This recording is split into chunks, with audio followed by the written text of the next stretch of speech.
In this step-by-step tutorial, I will teach you how to add a custom download button in Framer effectively.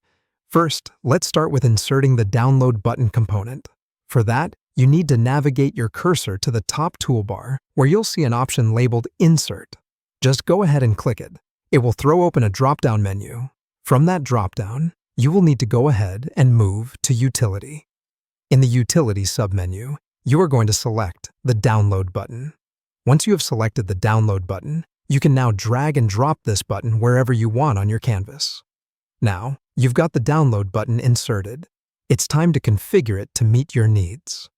You have two main areas to focus on here: defining the file source and customizing the appearance of your download button. To select the file source, go ahead and select the button you have just inserted on the canvas. This will open up the right-sided sidebar with options. If the file is on your computer, you will need to choose Upload on the sidebar, and then proceed to upload your desired file. However, if the file you want to link with your download button is hosted online, choose URL and just paste the file's URL. Next, it's about customizing the look and feel of your button to match your design aesthetic. All you have to do for customizing is to head over again to the right sidebar.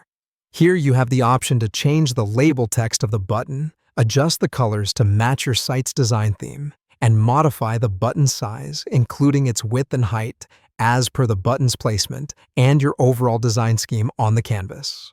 Now, it's time to go live with your button. Look for the Publish button and give it a click. This action will make your download button active on your site. Last but not least, some final testing. All you need to do is just head over to the published website where you've embedded the download button. Give the button a click to verify that it works correctly and ensures the correct file is being downloaded.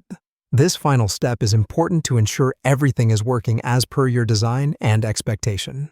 So there you have it, a comprehensive guide on how to add a custom download button in Framer. Happy designing!